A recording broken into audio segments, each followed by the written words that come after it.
بسم اللہ الرحمن الرحیم نحمدہ ونصلی علی رسولہ الکریم والصلاۃ والسلام علی رسول اللہ۔ محرم الحرام کی آمد ہو چکی اور جہاں پر یہ محرم الحرام بہت زیادہ فضیلتوں کا حامل مہینہ اور بہت زیادہ انوارات اور جامع مہینہ ہے، جہاں یہ مہینہ اتنا منور ہے اور جہاں یہ مہینہ اتنی نورانیت کا حامل ہے، تو اسی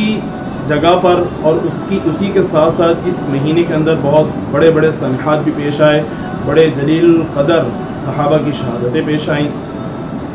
جہاں تک رہی بات محرم الحرام کے حوالے سے کہ کس طرح فضیلتوں کا جامع ہے، تو فضیلتوں کے جامع ہونے کی وجہ جو ہے وہ عاشورے کا روزہ ہے۔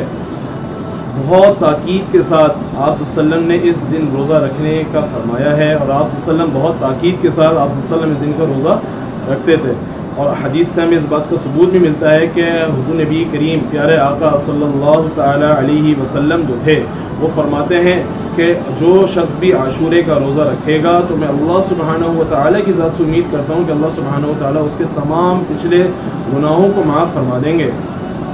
اور ایک حدیث کے اندر پیارے آقا صلی اللہ علیہ وسلم نے ارشاد فرمایا کہ جو شخص بھی عاشورے کا روزہ رکھے گا تو اللہ سبحانہ و تعالیٰ اس کے تمام صغیرہ گناہوں کو معاف فرما دیں گے۔ اور جیسے ایک اور حدیث، اب ہمیں اس بات کا ثبوت کہ آپ صلی اللہ علیہ وسلم بہت زیادہ تاکید کے ساتھ اس بات کو فرماتے تھے کہ روزہ رکھا جائے، اور آپ بہت زیادہ اہتمام فرماتے تھے اس بات کا کہ عاشورے کے روزے کا، تو اس کی ایک لڑی اور ایک نظر ہمیں اس حدیث سے ملتی ہے کہ حضرت ابن عباس رضی اللہ تعالیٰ عنہ فرماتے ہیں کہ میں نے دنوں کے اندر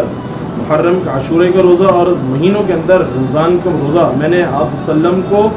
ان روزوں کو بہت اہتمام سے رکھتے ہوئے دیکھا ہے۔ اس کے علاوہ اور جتنے روزے ہیں ان کا اتنا اہتمام نہیں دیکھا جتنا عاشورے کے روزے کا اور رمضان المبارک کے روزے کا میں نے اہتمام کرتے ہوئے پیارے آقا صلی اللہ علیہ وسلم کو دیکھا ہے۔ تو میرے پیاروں، اتنا مبارک دن کہ جتنا اہتمام پیارے آقا صلی اللہ علیہ وسلم نے فرمایا اس دن روزہ رکھنے کا، اور پیارے آقا صلی اللہ تعالی علیہ وسلم نے خود اس کو کر کے دکھایا، عاشورے کے روزے پہ بہت زیادہ عمل کر کے دکھایا، ہر سال عمل کر کے دکھایا، اور اسی وجہ سے پیارے آقا صلی اللہ علیہ وسلم، اور یہ کتنے فضیلت کی بات ہے کہ بھئی ہم جو ہے اگر روزہ رکھیں گے تو ہمارے گناہوں تمام گناہ اللہ سبحانہ و تعالیٰ معاف فرما دیں گے۔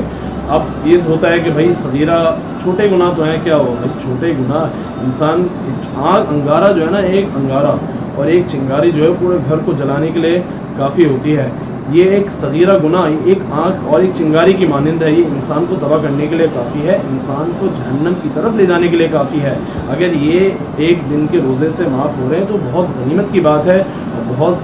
بہت زبردست بات ہے کہ اللہ سبحانہ و تعالیٰ اپنی رحمت سے، اپنے کرم سے اللہ سبحانہ و تعالیٰ اس دن کے روزے سے ہمارے تمام گناہوں کو معاف فرما دے۔ تو بہت زیادہ ہم اہتمام کریں، اور پھر ایک حدیث کے اندر اس بات کا بھی ہمیں ثبوت ملتا ہے، پیارا آقا صلی اللہ علیہ وسلم نے ارشاد فرمایا کہ جو شخص بھی عاشورے کا روزہ رکھے وہ ایک دن آگے کا ملا لے روزہ اور ایک دن پیچھے کا روزہ ملا لے،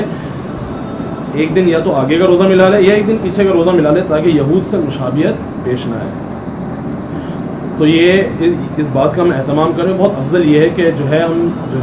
9-10 کا روزہ رکھ لیں یا 10-11 کا روزہ رکھ لیں۔ ایک عاشورے کا بھی اگر ہم نے رکھ لیا،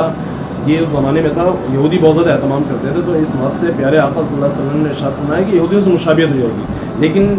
فی زمانہ اگر اس زمانے کے اندر کوئی شخص سے پوچھتا ہے کہ یار ہم صرف 10 عاشورے کا روزہ رکھ لیں تو کوئی حرج ہے، تو بھائی اس میں علماء اور مفتیان کرام اس زمانے میں یہ فرماتے ہیں کہ جو عاشورے کا روزہ رکھ لے اس زمانے میں بھی تو کوئی مسئلے کی بات نہیں ہے، کیونکہ اس زمانے میں یہودی عاشورے کا روزہ نہیں رکھتے تو یہود سے مشابہت نہیں ہوگی۔ تو جو شخص عاشورے کا روزہ رکھنا چاہے وہ عاشورے کا روزہ بالکل رکھ سکتا ہے، لیکن افضل یہ ہے کہ وہ ایک دن آگے کا روزہ ملا لے، ایک دن پہلے کا روزہ ملا لے۔ بہت زیادہ اس بات کا اہتمام کریں اور اس دن روزہ رکھنے کا بہت زیادہ اہتمام کریں۔ اور میرے پیاروں، ان دنوں کے اندر بہت بڑے سانحات پیش آئے۔ حضرت عمر رضی اللہ تعالیٰ عنہ کی شہادت کا واقعہ بھی پیش آیا، جن کو مغیرہ بن شعبہ کے غلام ابو لولو نے نماز کے دوران حضرت عمر رضی اللہ تعالیٰ عنہ پہ حملہ کیا کہ کون حضرت عمر رضی اللہ تعالیٰ عنہ جو مراد رسول ہیں صلی اللہ علیہ وسلم، جو دعائے رسول ہیں صلی اللہ علیہ وسلم کی، جن کی وجہ سے اپنی آب و تاب کے ساتھ اسلام پوری دنیا کے اندر اجاگر ہوا ہے، پوری دنیا کے اندر پھیلا ہے، 22.5 لاکھ مربع میل پہ بادشاہت کرنے والے یہی تو حضرت عمر رضی اللہ تعالیٰ عنہ تھے، جن پہ حملہ ہوا 26 ذوالحجہ پہ حملہ ہوا 23 ہجری کو، اور اس کے 14 دن بعد حضرت عمر رضی اللہ تعالیٰ عنہ کی شہادت پیش آئی ہے۔ یہ ایک بڑا سانحہ محرم کے اندر پیش آیا، اور ایک سانحہ پیش آیا کربلا کے حوالے سے، جس میں نواسۂ رسول صلی اللہ علیہ وسلم کو شہید کیا گیا، جس میں حضرت حسین رضی اللہ تعالیٰ عنہ کی شہادت کا واقعہ پیش آیا۔ اب یہ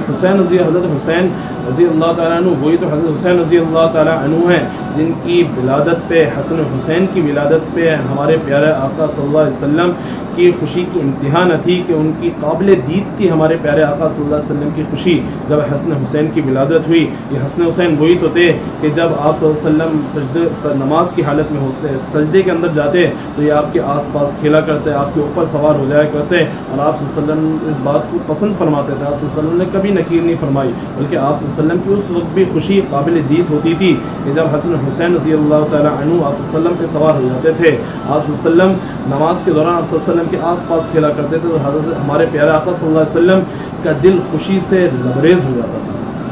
تو میرے پیاروں، جب کربلا کا واقعہ پیش آیا، حضرت حسین رضی اللہ تعالیٰ عنہ کو شہید کیا گیا، ابن زیاد کے پاس ان کا سر لایا گیا۔ ابن زیاد نے ان کے چہرے پہ چھڑی ماری اور کہا کہ کتنا حسین چہرہ ہے، میں نے آج تک روئے زمین میں اس جیسا حسین چہرہ نہیں دیکھا۔ تو حضرت انس رضی اللہ تعالیٰ عنہ وہیں پاس کھڑے ہوئے تھے۔ حضرت انس رضی اللہ تعالیٰ عنہ نے فرمایا، اس کو حضرت ابن زیاد کو فرمایا